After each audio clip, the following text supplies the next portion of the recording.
Hello, once again, we're here. It's In the Know, it's the Racing Post and Coral.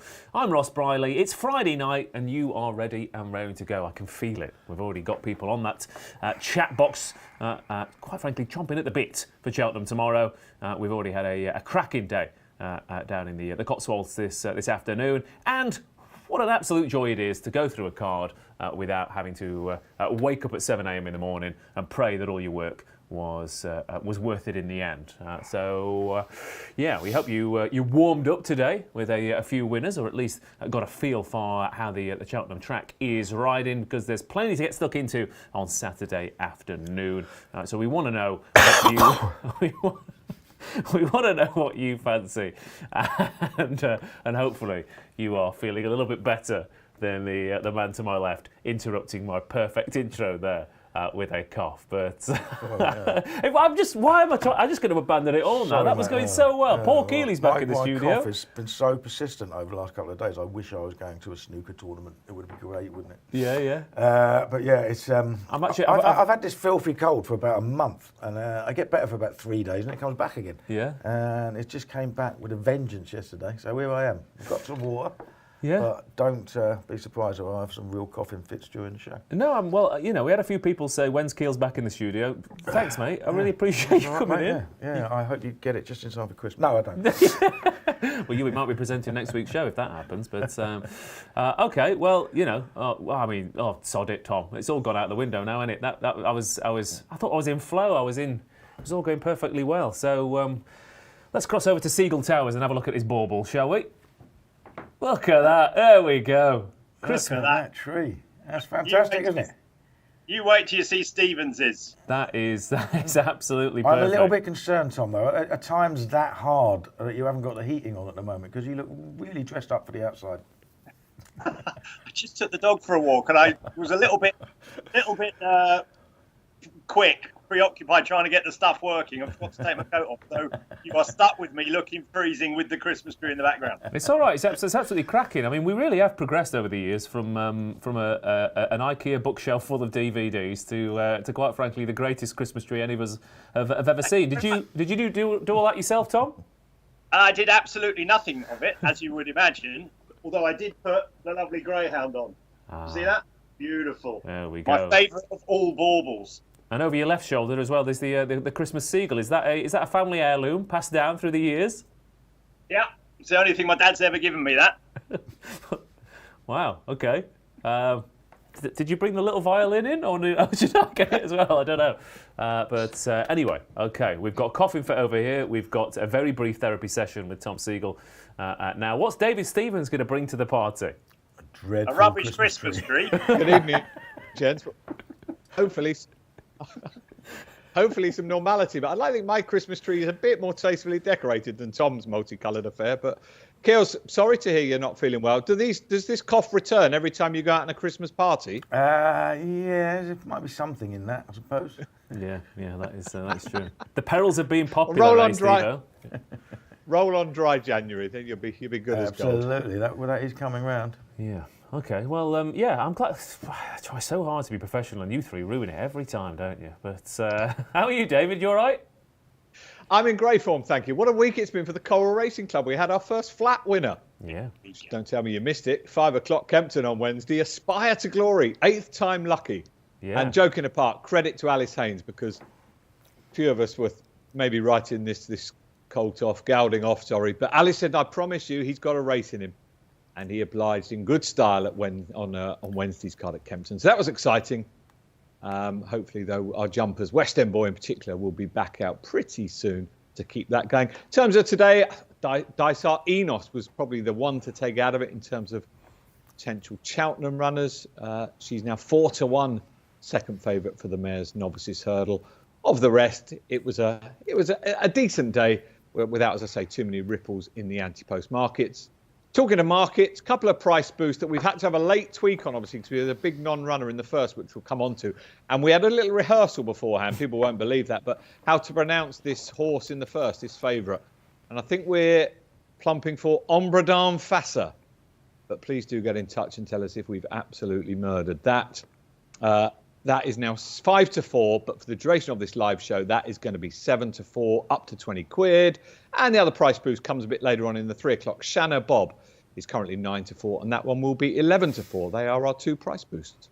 Thank you very much, Mr. Stevens. Even though we had a rehearsal, I'm pretty sure that actually what you said is completely different to what we'd agreed on. So, but I can't quite remember now. But hello to everyone at home. Martin McMahon needs some festive cheer or a winner, please, Santa. Paul says Bonte in reverse forecast with win to the Lightning tomorrow. Good evening to Cheese, to Daniel Valentine, to Darren Herring. Terrible combination, cheese and herring. And the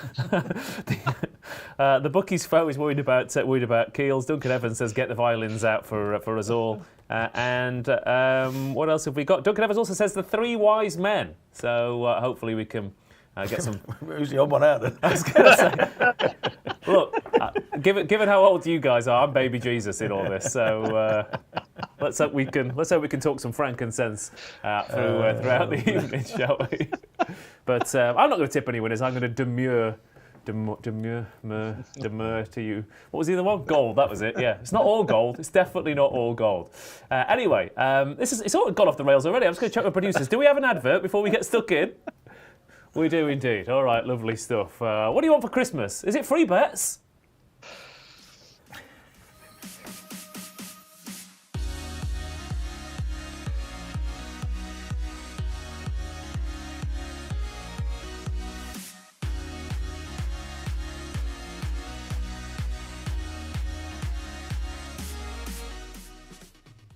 Right, there we go. Let's get stuck into tomorrow. Good evening to Genghis 26 and Billy Webb, who says, has Ross made his shirt out of Dave's curtains?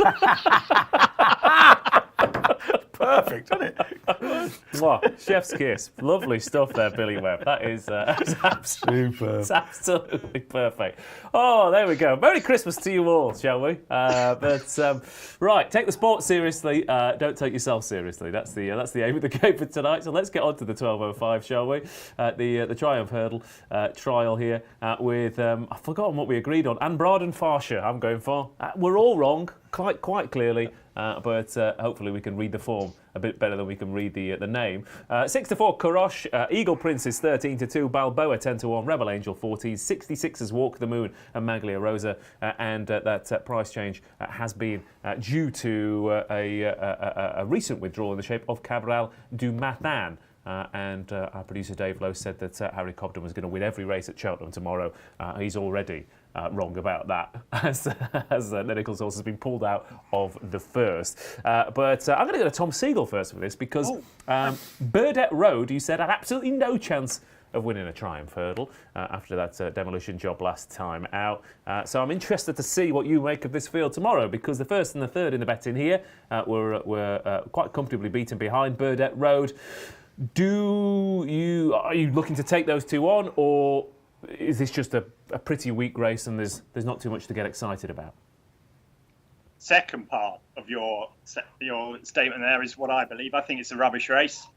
I don't know how good Karouche is. I thought he was pretty impressive on his debut, but that was a weak race. Yeah, I just didn't love the Burdett Road form that much. I think the one, number 2, I'm going to call it number 2, is clearly the form horse, even on that form. But Karouche looked good. I don't think the others are up to much. You'd be interested to see if there's any money floating around for David Pipe's horse, but I think it's between the top 2 in the market. I won't be having a bet. I expect number 2 to probably just win, but I don't really have any feelings about the race at all. Ross, my good friend, who sat in the studio wearing Dave Stevens curtains.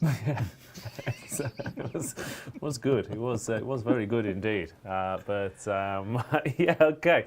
So no strong opinions on this. I mean, it's a bit difficult because Karouche is one of those.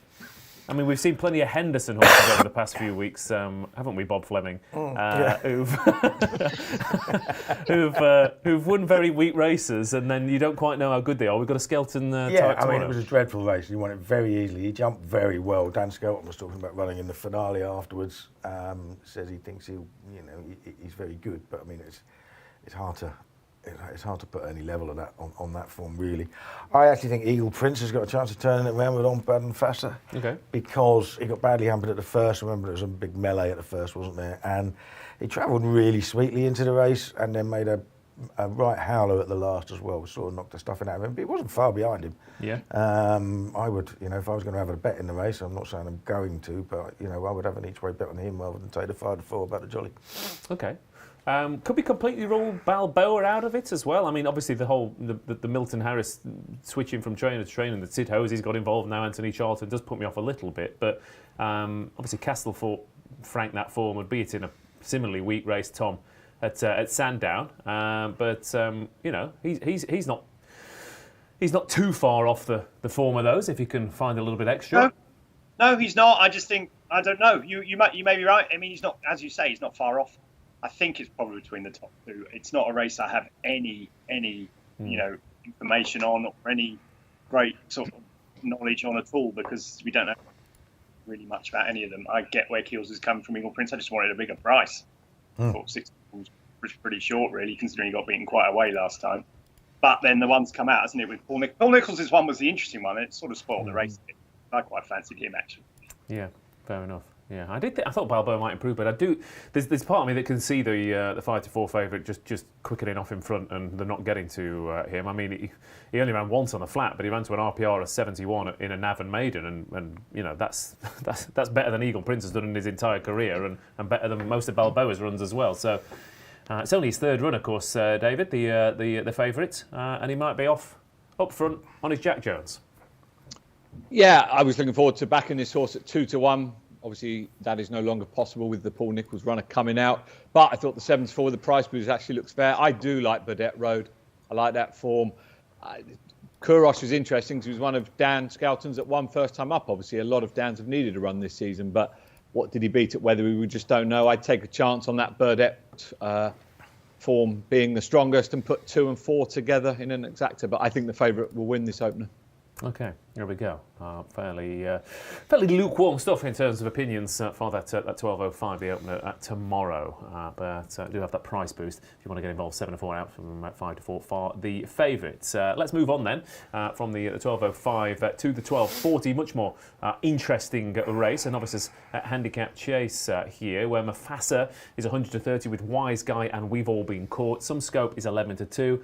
Everything's on tick, 7-1. Are you wise to that? 8-1. Midnight Hour Fred, the outsider of the bunch, at 9-1. And whatever wins tomorrow. We've had some fascinating horses thrown up by this race in the past 10 years. Of course, Korak Rambler won a Grand National. Vicente ran in this, Scottish Grand National winner.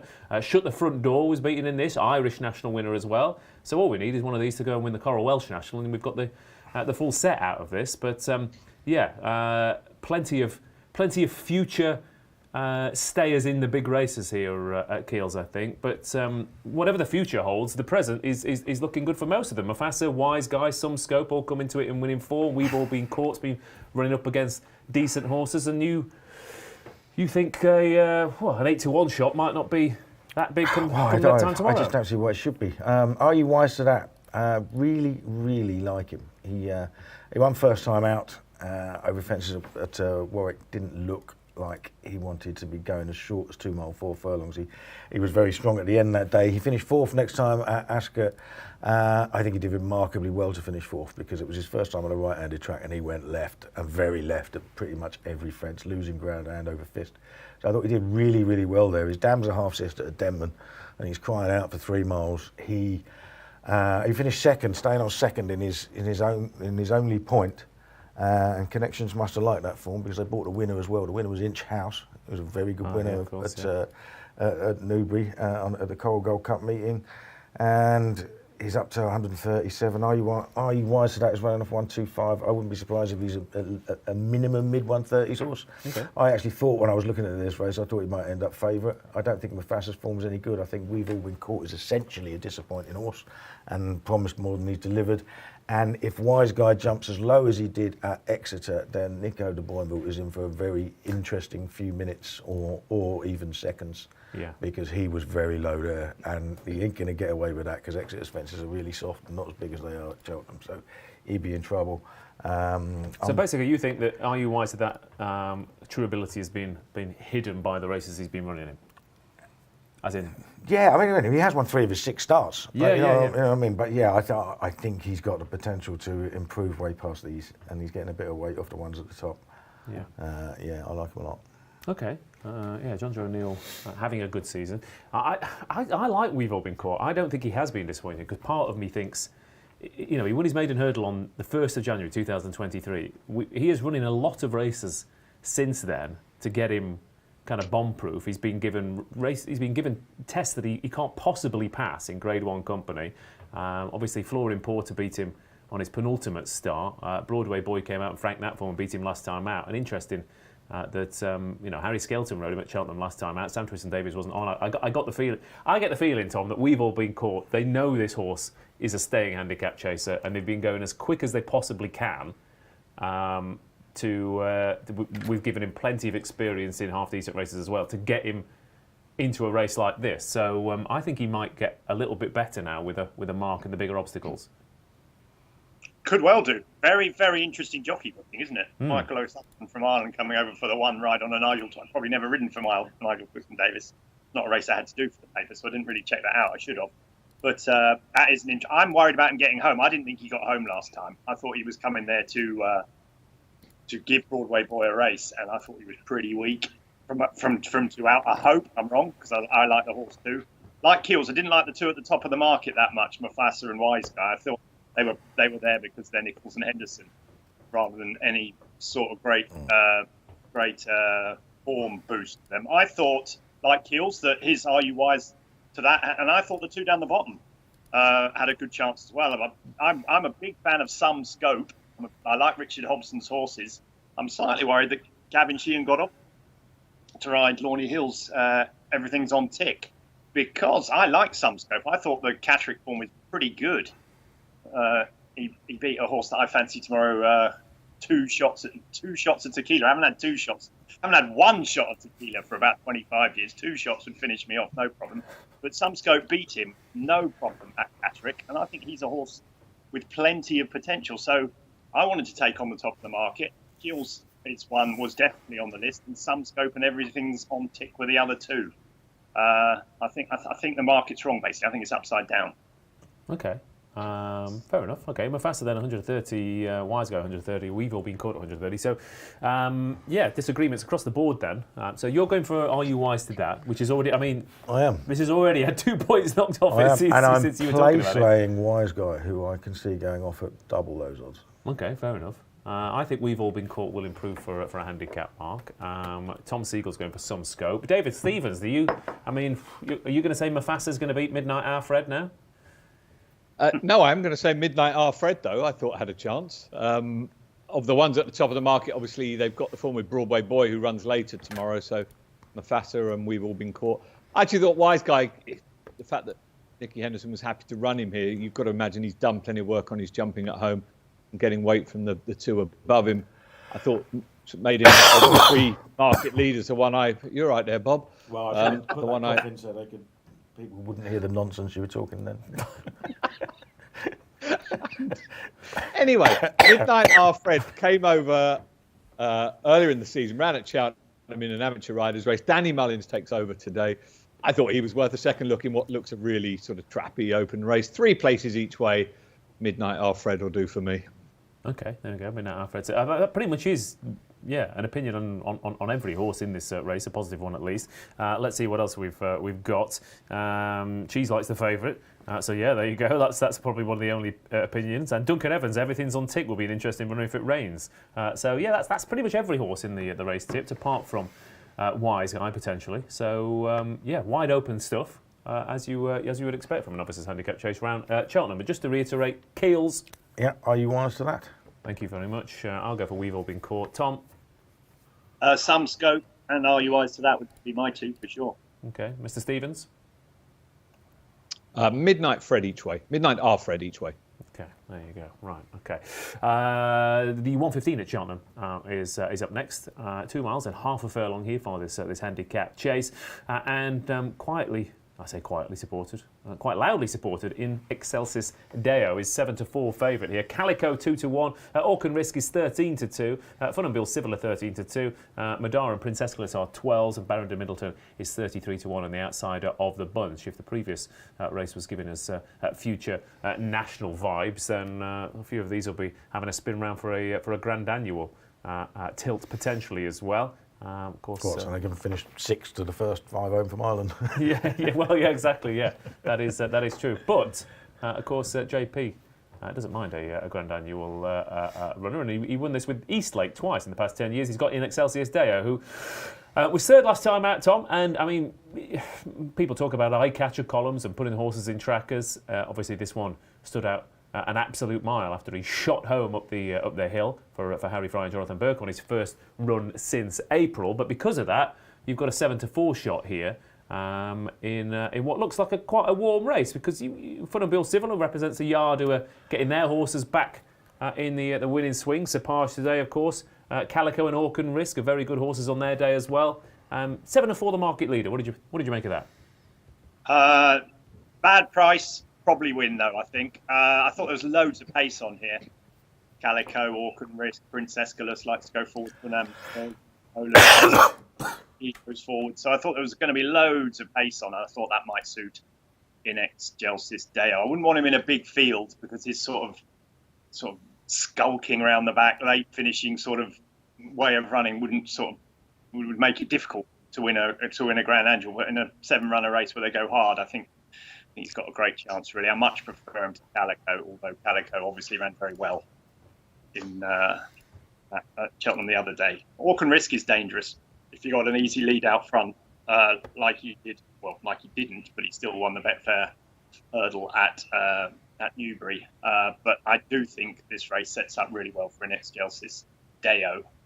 So he would be my choice, but he's plenty short enough. Yeah, I mean, it's always a danger with these kind of races. It's the 5 furlong sprints of the jumps game, isn't it? You look at it, you think, oh, they're going to go a decent pace to set up for a closer. But Editor de Shoot won this a couple of years ago. He set a decent pace, and didn't get near him. Yeah, and that race looked like it had loads of front runs, and they just let him get on with it, didn't they? Exactly, so you never know what's going to happen. They'll sit there around there talking together. Well, we better not go too hard, and then a lot of them rein back, and then one of them goes on. So it's not impossible that something does get an easy lead. Calico probably did a little bit too much too soon last time, maybe. With Tom, I think Excelsis Deo is the most likely winner. I think the one who's overpriced, though, is Princess Escalis, and I've had a couple of quid on him at a price. I like horses that keep improving their RPRs race after race. And he's done that. His second run this season was better than the first, and the third was better than the second. While his handicap's Mark has been going in the opposite direction. Yeah. All he's got to do is improve 2 or 3 pounds to be a threat. Again, he's just got to run slightly better to be a threat. He's rated, on that form with Calico to be not far behind him, is he? He's £5 better off. I think he is for the 4 or so lengths he was beaten, 4 or 5 lengths he was beaten. So I think he's a player. Yeah. So you're on a John Joe O'Neill bandwagon, Tom? Yeah. Fairly unusual for me. I mean, he's just a horse. I just thought he was a little bit overpriced. Yeah, no, that's fair enough. He could have, he's got. I'm just hoping. Emergency Ward 10, Ross. Yeah, I'm just hoping he lives to see these John Joe O'Neill's horses run. But fingers crossed for that. In Excelsior's Day of 7-4. I mean, if they weren't. Again, after a furlong, I'd love to have an opinion on this race, because I do think Calico ran an absolute blind last time out, I thought. I mean, he was well clear over the last. They'd gone a mad pace, Tom. The other horses who'd taken him on for the pace had been broken. We talk about the skeleton horses all season. We've said they'll improve for the first run. I thought he ran his absolute face off. Last year, if he hadn't fallen at Aintree, the only horse that had beat him, no offence, would have been John Bon. Since they dropped him back to 2 miles, he bolted up at Southwell. He beat a good horse in the Pay the Piper at Doncaster. He ran into John Bon, gave him a fright at Warwick, chased him home at Aintree, and then last time out, basically paid for setting suicidal fractions, but only got beat 3/4 of a length. But like you said, there's potential for like 3 or 4 horses here going on. But I don't know. I just think he's the best horse in this race. Yeah, he might well be the best horse in the race. I'm not. I saw Ruby on the telly the other day talking about Harry Skelton going too hard on Pembroke and all this kind of stuff. I think I quite like horses that take horses out of their comfort zone early on, and that's what Calico does, and that's what Skeltons do often, and they win a lot of races doing it that way, and their horses do come back for more. So I wouldn't be so critical about horses going, the Skeltons going too hard, because they take a lot of horses out of their comfort zone at a very early stage of their races. Calico could do that here, but I still think Ines Chelsea's Theo might pick him up. Yeah. I mean, I would argue the opposite. I would argue that Harry Skelton's a very good jockey at front runners, and he's actually not that good on hold-up horses. I mean, today, Walking Clover, Willie the Builder, Grey Dawning, all beaten by horses who kicked on earlier on, who were basically doing what he does day in, day out. I think he's a very good jockey, full stop. I thought he got a bit unlucky on Grey Dawning. I mean, it's just a... But yes, I like horses ridden up jump races all the time anyway. I think, like Kealy said, playing tactics over in jump races is great. Yeah, okay. And Excelsior Day is 7-4, then Calico is a 2-1 shot, then it's 13-2 bar those. What did you make of this, David Stevens? Two horses taking huge chunks out of the market here. Yeah, but you absolutely summed up my thoughts on Calico. I mean, the form with John Bond from last year needed, well, we were saying that the Skelton horses have all needed a run. It was a really good run, beaten only by Triple Trade last time. I thought he should be favourite in this race over the McManus runner. Calico, one of the stronger chances, I thought, tomorrow. So he'll do for me. We are an extra place each way, and this 3 places each way. And mention, of course, for the Skeltons. Dan Skelton was in the winners today. Got a nice book of runners tomorrow. And Dan Skelton was 6-4 to have 2 or more tomorrow, but he is 2-1 to have a double or more tomorrow. That's specifically at Cheltenham, right? Yeah, I'm just checking that because I do really strongly fancy one of his at Doncaster, so I'll just check in. Specifically at Cheltenham, yes. All right. Check the small print. Fair enough. I mean, to be fair, it's quite big print, isn't it? So, and Excelsior Day, that's 7-4, Calico 2-1. As for those, what do we got here? Calico for the win says cheese. And thank you to Conor McCaffrey as well, who says the favourite in the first is pronounced On Bradorn Fassa. So on Bradorn Fassa, there we go. I mean, I assume that is you've written it down, and I've probably still pronounced it wrong, based on what you've put down there. So I was going to say, you wrote it for you, Ross. Are you sure you got it right? Well, I mean, it's beautifully laid out. So no, I'm not sure I've got it right at all. Okay, 2 mile handicap chase, Mr. Paul Kealy. Prince Escalus was just a little bit overpriced. Okay, Prince Escalus then for Paul Kealy. I'll go for Calico to jump like a cat. What about you, Tom Segal? Favourite in Excelsis Dio will do for me. Okay, there you go. There's a man who did Latin at school. David Stevens. Sentence I never thought I said. I agree with you and cheese with Calico. But let's face it wouldn't be Christmas without cheese, would it? It wouldn't be Christmas without cheese, but I'm not sure about the herring though. But there you go. The 150 at Cheltenham next then is the feature contest of Saturday afternoon. 2.5 miles, the distance for the big handicap chase. Again, it's a proper Cheltenham race, this, isn't it? And we've got plenty of horses who've got experience over this course and distance, as you would expect. I think a lot of divisions get a bit dull when all the same horses turn up and run over the same course and distance year in, year out. But there's something about these 2.5 mile handicap chases at Cheltenham that's never ever seemed to get boring.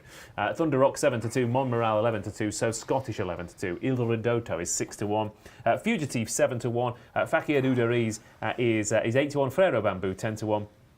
Grandeur Dam is 16-1 and bigger prices the rest, and it's a cracking little race. And top weight Fakir Duderi is an 8-1 shot here, Tom Segal, and the fact that he is running in here. I mean, we had Stage Star, of course, win a similar race, and everyone scrabbling around looking for a Grade 1 horse in a handicap. He was a proven Grade 1 horse. He went on and won, and we've got Fakir, who's a very similar type.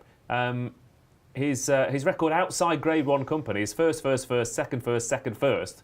And the only horses to beat him are Allaho and a Notebook, who a Notebook as well, who was a Grade 1 horse on his day back then. So Best lad. no, you're doing really well. You are doing really, really well. Yeah. But I can't wait to be sick for Christmas. So cracking horse at the top weight here. Although a few of our people on the chat think he's only in to give So Scottish a nice weight. Well, he's a very, very good horse, isn't he? As you pointed out, quite eruditely, Ross. That's good. I could do Latin and English at school. I quite like Pakuderi. I think he'll run really well. I do wonder whether first time out it's be too hard, tricky for him off of here. But we saw what Stage Star could do. I just don't think he's as good a jumper as Stage Star. I think Stage Star's an absolute fantastic jumper of fences. I'm not sure Pakuderi is. So I'd take him off. I think Thunder Rock is very interesting, obviously, after his form with Marla Mission and That's All Right, Gino. Obviously, we saw that come to the... Well, he's another one that I was all over him from many races last year. I went to Ascot last year and watched him win a novice handicap chase, and he was one of my horses to follow for the rest of the season. And while he ran well, he never quite jumped the same. Now, he was good again at Carlisle, but that's a really easy jumping track. I just wonder whether he's going to smash a few round Cheltenham. I didn't think he loved it round there a couple of times he ran there last year. Tom, I was just going to quickly say though, is it a possibility? And I mean, this is a compliment to Sean Bowen rather than Adrian Heskin. But Sean Bowen on him last time out, he jumped a lot better last time out. Yeah. Sean Bowen is riding obviously out of his skin this season. Could that make the difference? Well, I thought Heskin was quite good over with the jumpers. It could make a difference. I doubt it. I think maybe he's got his confidence. I do think lots of horses jump well at Carlisle. It's just that uphill straight. It just looks, I don't know. I think it looks like they're spaced out nicely and a lot of horses jump well. I've still got my reservations around here. There's one horse that could win it by miles. I think it's Mon Miral, without a shadow of a doubt. He's a Grade 1 winner, had a Windop. He could be a Paul Nicholls special without a shadow of a doubt. He is the potential horse in the race. It's just 11-2, first run of the season. Could win, could definitely win more. Could see that happening. I thought Fugitive and Il Ridoto were just going to run well again. And I thought Fugitive, who doesn't win often, but he often wins second time back. And he's got the cheek pieces off. Keeled very shrewdly was on Cepage today, who totally transformed himself with cheek pieces on. I think, hoping that Fugitive transforms himself with them off, because I thought he was way too keen last time in the Paddy Power. He did far too much too soon, but he jumped brilliantly. He's an absolute monster. He's absolute brilliant jumper. There won't be a better jumper around than him. And he's actually only a couple of pounds higher than when he was second to Seddon in the plate. He had Il Ridoto, So Scottish, Ferro Bamboo, half this field behind him. So at the prices, I thought he'd go well. But look, the two at the top of the weights, as is the case in all these handicaps, are the ones with the potential. And they could clearly be much better handicapped than a horse we know everything about, i.e. Fugitive and Il Ridoto. So they're dangerous, but, I just think Fugitive is going to jump. He's got the ground he likes, he's got the track he likes. He's on a fair handicap mark. I think it'll go well. Yeah, fair enough. Yeah, and he's 2 runs on the new course, of course, second to Il Ridoto and second to Seddon as well. So again, it is one of those courses. I mean, every course in distance has its specialist, but like I said, these horses are aimed at these races throughout the season, and it's got that combination, isn't it? You have to stay strong at the end, but if you can't lie up over this 2.5 hours on the track, you're in trouble. People talk about Cheltenham being such a huge test of stamina and whatever, but you need pace, because it's actually a sharp track with a stick finish, isn't it? So you need to have that. You need to have that bit of pace about you. I am a massive fan of Il Ridoto. I keep backing him. I've backed him loads and loads and loads of times. So I'm going to take the hint this time. I backed him against Stage Star, so I'm going to take the hint this time, and I've backed Montmoral with Cobden. I was under the assumption that he'd chosen Montmoral after, but the quote suggests that it was Nicholls who said, I really pushed him to it. He had his wind problems, but you've got to go back to his, he's one of those horses that just looks like he's disappointing even though he's only 6, because he looked a potential star as a juvenile hurdler, didn't he? Yeah. Unbeaten, he won a Grade 1 by miles. He did finish second in the Grade 1 in the Aintree hurdle as well, although got massively thumped by Epatton. But, 2 starts last year over fences, his first 2. Second to John Bond, being 7 lengths. John Bond's won 3 Grade 1s over fences and is rated 170. Second to the real whacker, who won the Brown Advisory, and is rated 160 something. And he's in here off 145. He was marginally ahead of Thunder Rock that day at Cheltenham as well, having jumped better. Thunder Rock didn't jump that well that day, so Tom's right there. At his point as well, I've found myself getting very impressed with certain horses that jump well at Carlisle, and they haven't repeated it in the past. So that is quite an interesting point. I think a lot of trainers send their horses first time out to those races at Carlisle as well, and I think partly it is because they know they're not going to come to grief. Yeah. But I put Exeter in that group as well. I just Nicholls seems to be pretty confident that he's a better horse than a 145. His form says he could be. Yeah. His past form says he should be. Cobden's the best around at the moment, so I'm happy enough to go with him. Yeah, and I mean that obviously the real whacker aside in the Dipper this year as well. You had Thunder Rock, Beauport, and Harper's Brook in behind, so it was a. Yeah, they weren't mugs, were they? No. You know. Windop first time back. It could go either way, couldn't it? He could win this, and then if he wins this easily, he's. Yeah, he's I haven't backed him. contender, I haven't backed him each way. Yeah, it's just a win only bet because I think he probably does have a bit of blowout potential. But. Yeah. Okay. As for the others, I do think Fugitive's very interesting. Like I said, my slight concern about Fugitive though is Tom. He travels so well at this track, and he always seems to find one who just stays a bit too strong. But he's the play spot banker. He's the each way banker. He's in all your each ways. He's the place. But I can just see him getting at the bottom of the hill and going, here we go, and just one horse gets the better of him. But I don't know. But I quite like horses like that in a weird way though, because you know they're always there in the mix. So do I. I mean, I'll tell you what, if he's there you'd be much better off with him there jumping the last upsides, wouldn't you? Than he would be 10 lengths behind. If something goes past him or something's too strong for him, that's fine.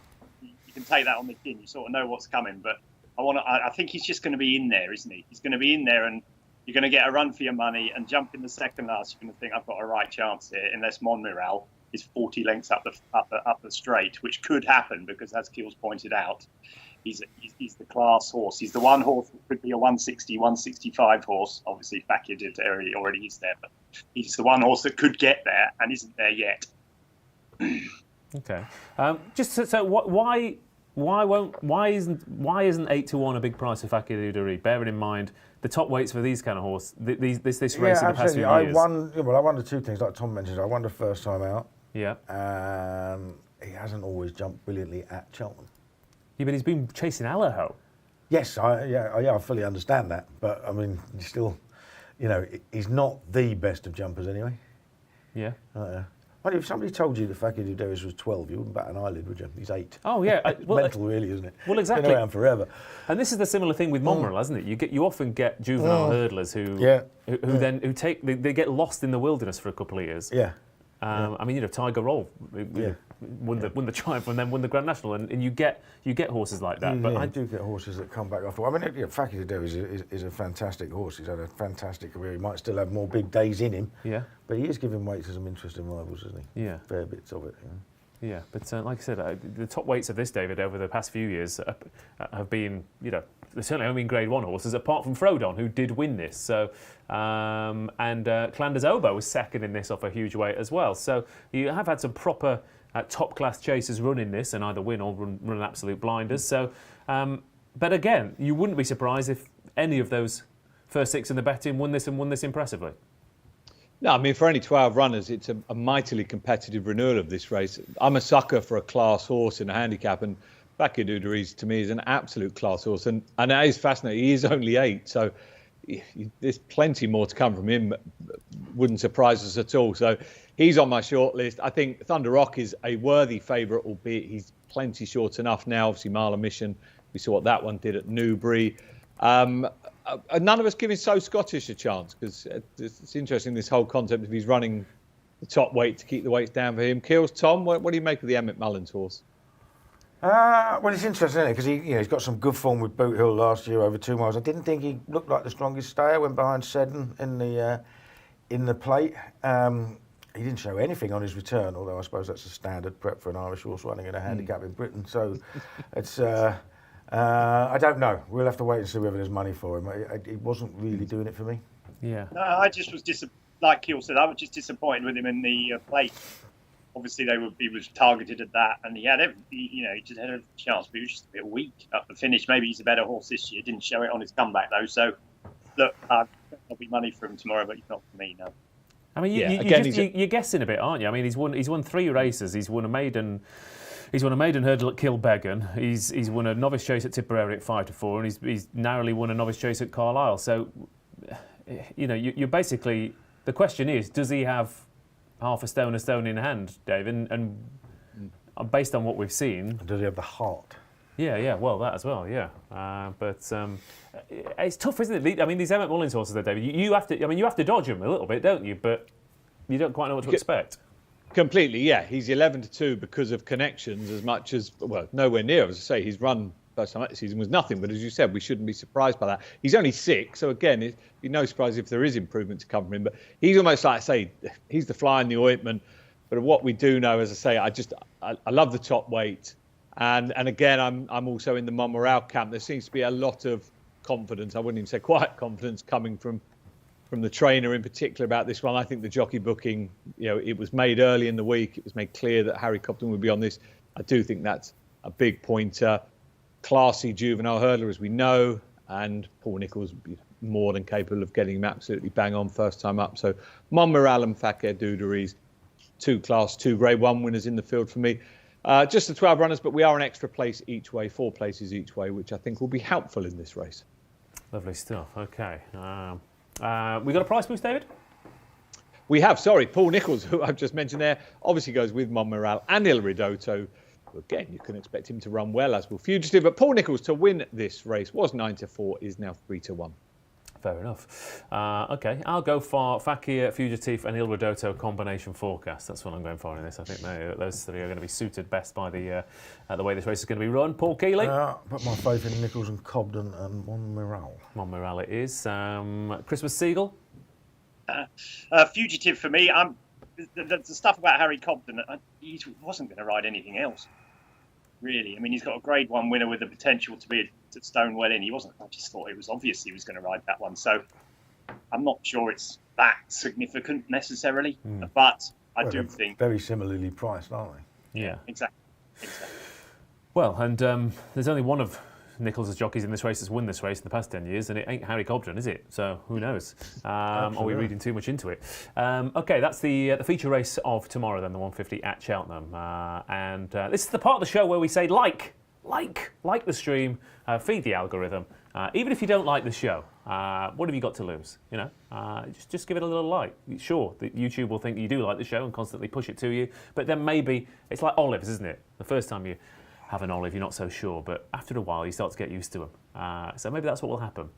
Just like the stream, all right? Just like. Do you not like olive to begin with? You were never an olive fan, Ross, then? Well, no one eats an olive or has a coffee or a beer and goes, oh yeah, this is nice. But we all once you get into your 20s and your 30s, that's all you're gobbling, innit? I have a handful of olives, wash it down with a beer and a coffee to perk me back up nowadays.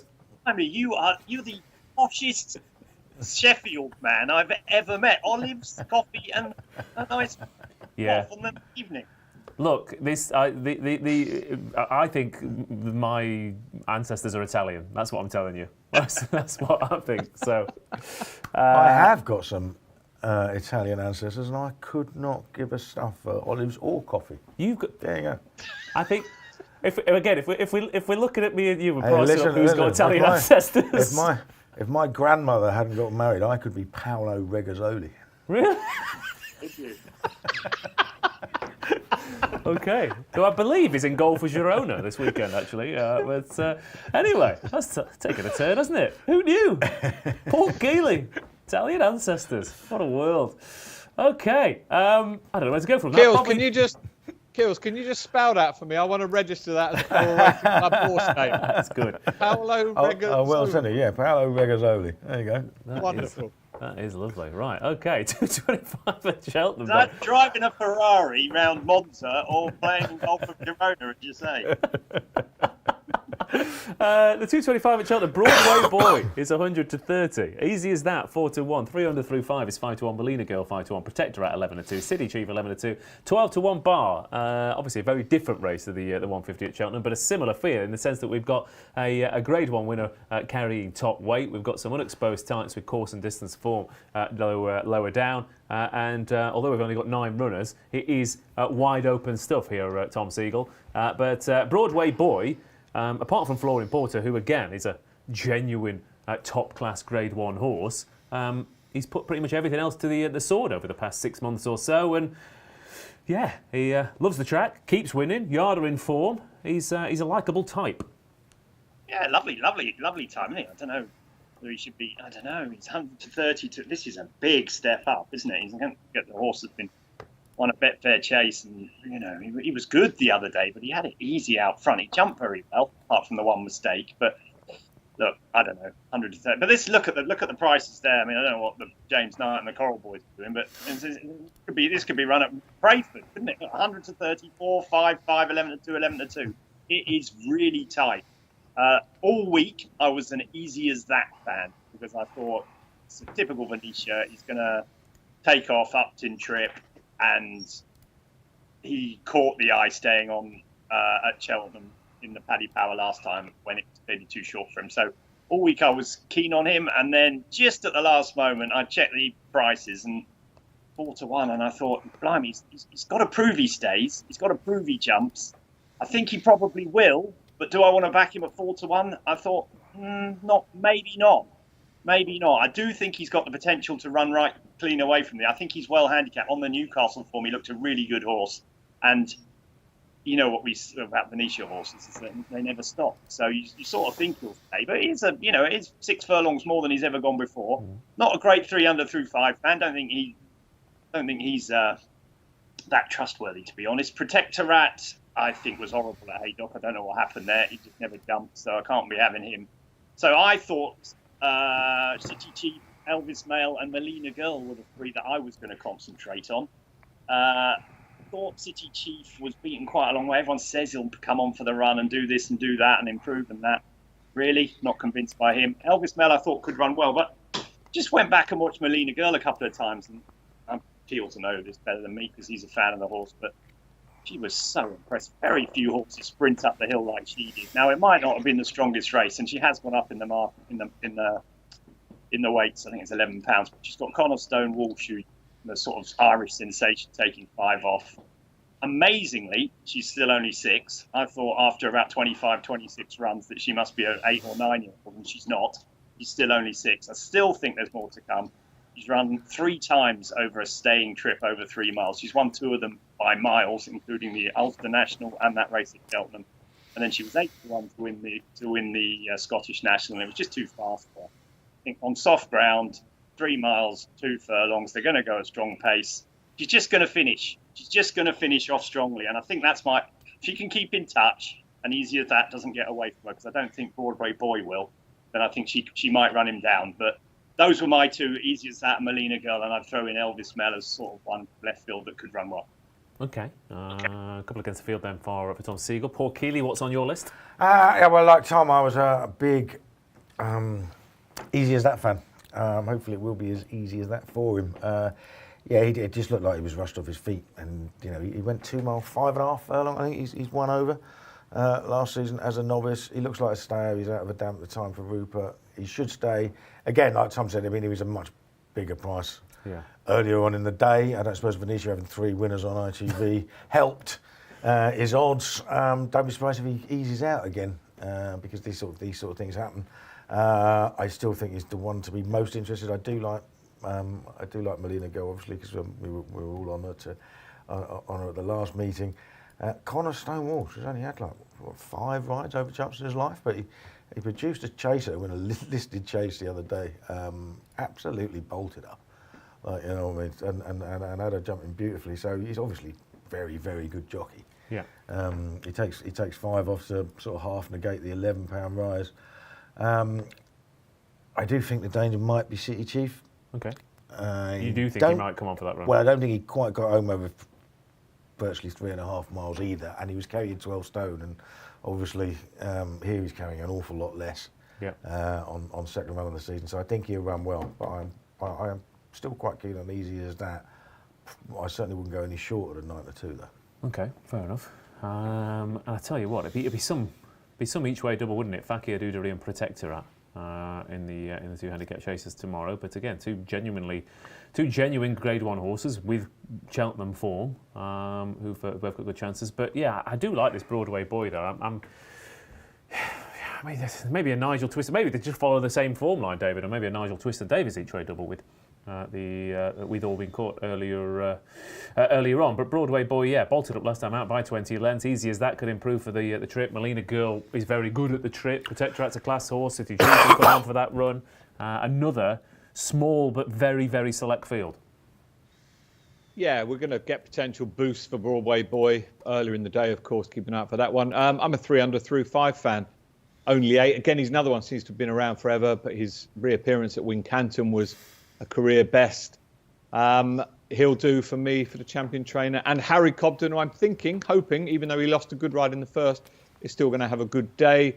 3 under through 5, one of his decent chances tomorrow. And Harry Cobden is 6-1 to ride 2 or more winners tomorrow. Okay, thank you very much for that. So 3 miles and 2 furlongs for this handicap chase. Thank you, Mr. Paul Kealy. You touched the bottom of this glass, right? Not the top bit. Yeah. Okay, fair enough. Good. Lovely stuff for the 225 at Cheltenham. 2 more races then to go on tomorrow's card. So let's rattle on, shall we, to the 3 o'clock. We've all been rattling on for 50 minutes now, to be fair. Shanna Bob is 9-4 favourite here for this Albert Bartlett trial. 9-2 Destroy the Evidence. Cadell is 9-2.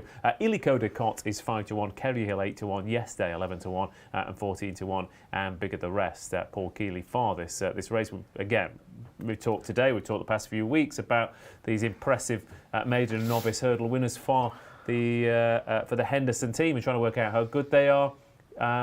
But he, speed figure wise, time wise, really, really good start. It's always hard to work out, isn't it? Yeah. You know what they are, and I spent probably longer than I should have trying to find a reason, trying to oppose him, because I don't think the form is brilliant by any stretch of the imagination. The mare was he beat 7 lengths.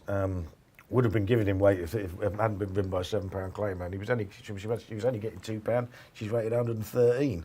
You know what I mean? So you're talking stepping into a Grade 2 novice company, although Grade 2 and I don't novice think she company, got home anyway. She was on the bridle and didn't stay. But. Yeah, she was absolutely cantering. But I think the thing about I don't know whether there's still that massive bonus for winning races at Plumpton or whatever and going on to Cheltenham, but an out-and-out stayer like him running around a sharp track over 2.5 miles, I mean, it was just the wrong place to go, wasn't it? And I think they went there because it was an easy enough race to win, and we learned a little about him. I did like the way he picked up after the last. I know he wasn't beating much, and I think we're going to see a much, much different horse at 3 miles an hour. But it's 9-4, isn't it? Yeah. He's 9-4. Yeah, exactly. I was looking at I wanted to take him on, and I decided not to. Okay, fair enough. He's 9-4 Shanna Bob. We've got Destroy the Evidence in good nick. Thought that Kelso race from last time out might have a bit of a say in the matter, though. Cadell and Kerry Hill. The prices suggest that form might well be turned round, and I'm inclined to agree, Tom. What did you make of this? Yeah, I thought Cadell might turn the form around. He looked to be the one that was crying out for step in trip, wasn't he, over Kerry Hill? But Kerry Hill's done nothing wrong, so he could go well. I thought Illico de Cotte was quite interesting. The horse he got beaten by a whisker at ran very well in a handicap at Sandown over 2 miles last time. He won a point-to-point, and I think he's going to stay 3 miles well. I was also quite interested in the Irish horse, John McConnell's Moon d'Orange. Did French as well as Latin and English at school. I thought his form's quite interesting. I thought he ran really well last time in a race. I can't remember who was won by, but it's just, look, a John McConnell horse, and it's a very good record in these staying hurdles, this sort of race. And I just wondered whether Moon d'Orange would serve it up to our boys. Destroy the Evidence obviously won a handicap at Kempton last time, and I know the trainer Kim Bailey was worried about the rain that day and thought he might not want soft ground. Now, it wasn't too bad at Cheltenham Day, but it was quite holding, quite testing ground, it seemed to be, on the time and everything. So I just wonder whether the ground might do for him. So at each way price, I thought Moon d'Orange might go well, really, but it's not a race I'm that interested in because we don't know enough about them. Yeah, there is one horse that I was going to say is a really, really big prize, but actually isn't now, and that's emphysema. That's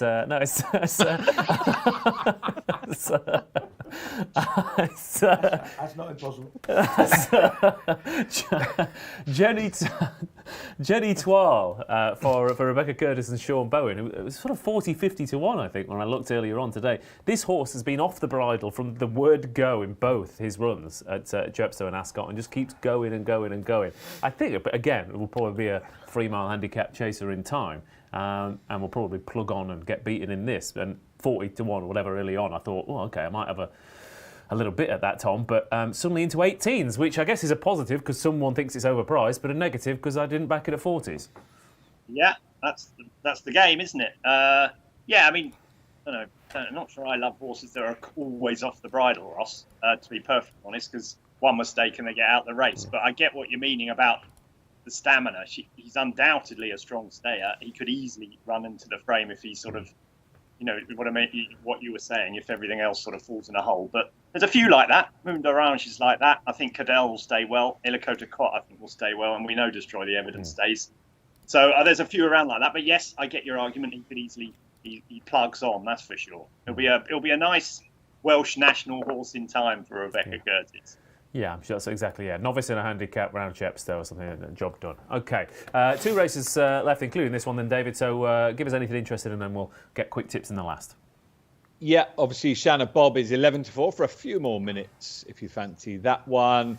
I was in agreement with the 2 that Tom liked here. I think Illico Cot stepping up in trip after a good second at Lingfield to a bit of form that's already been boosted. And Moon d'Orange, 14 to 1 shot for a John McConnell runner that isn't going to mind the conditions. Would be the each way one. They'd be the 2 for me. OK, thank you very much. Last race then at Cheltenham tomorrow is the 3:35 here. A mare's handicap, hurdle over 2.5 miles. Bonte is 5 to 2 favourite. Theatre Glory 11 to 2. Nurse Susan 6s with Winter the Lightning and 13 to 2 Coquelicot 10 to 1 bar those. Similar comments to Bonte to the favourite in the last. Won at a sharp track last time out. Looks like it will. She'll appreciate this a little bit more. Yeah, absolutely. But my feeling about this race was it was the hardest of the lot. I thought it was the most open of the lot. It's not necessarily priced that way. But when I feel that, I tend to go for an outsider, and I have done a back Stainsby girl. I think a horse that's been in the frame on, 14 of 20 starts over hurdles. Won the 3 best races of her life within her last 4 starts. Including second to a well-gambled on Irish horse at Haydock last time. I just think that's a reasonable each-way price. OK, Stainsby girl it is then, at quite a big price. What about you, Tom? Nurse Susan, I thought, had a good chance. Hated fences last time. Second to Love Envoy once and 4th in the mare's hurdle before. I think if she bounced back, slightly worried about the trip for her. 2.5 miles, not convinced. Bonte's obviously the one to beat. Theatre Glory, she was, I thought she was downright disappointing at Ascot last time. I know we had a bit of conflict on Ross. You fancied Strong Leader and I fancied Theatre Glory and managed to get them both beat. Yeah. But I fancied Bosch, and am I allowed to admit to that? Yeah, we fancied everything apart from the winner between a lot of us, didn't we, basically? But the thing is, if you thought she was going to win that grade 2, she's course and distance form back in a handicap against inferior rivals. I thought she was a bit of an each-way thievery. Yeah, she didn't run. I was downright disappointed with her. Now, the ratings say she didn't run badly at all, but I thought she looked a bit. I don't know. I don't think she was at her best. Now, if she bounces back, she's got a great chance. Nurse Susan will do for me. It's a bit of a risk, obviously, because of the trip, and she hasn't been seen that many, and she ran over fences last time. But she was a very good novice hurdler. She was very good, one of the best mares in the country, without a shadow of a doubt. And she gets on this on a decent mark if she bounces back to form. OK, thank you very much. Off Will says Nurse Susan should be for Keels, really. But David, last race, please.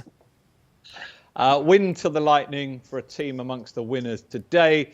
She couldn't have won any easier at Wetherby last time. Won't mind the ground. Obviously, the stumbling block is a big weight rise, but hoping she can overcome that. Each way price, just about. Thank you very much. Right, we'll get the naps in a second, but first, this.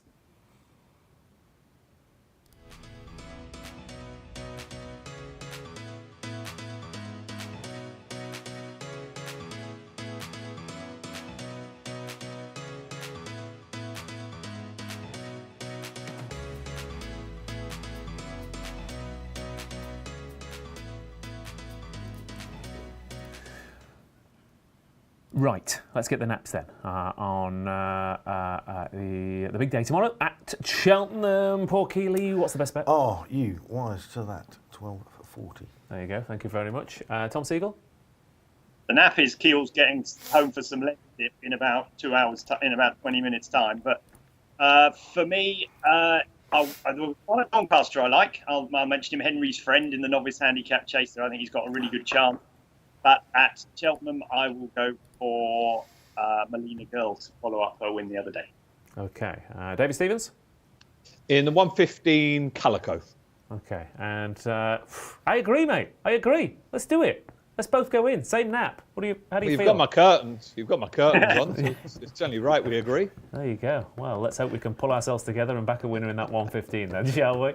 Okay, lovely stuff. Probably hug the rail. Now, let's have a nice weekend, shall we? And then have a good week, and then come back for a bit of festive cheer next Saturday and get stuck into the Christmas stuff and see out 2023 in style. Thank you for everyone for watching tonight, and thank you for Keels to getting all the way through to the end of the show. Have a good weekend. See you next week.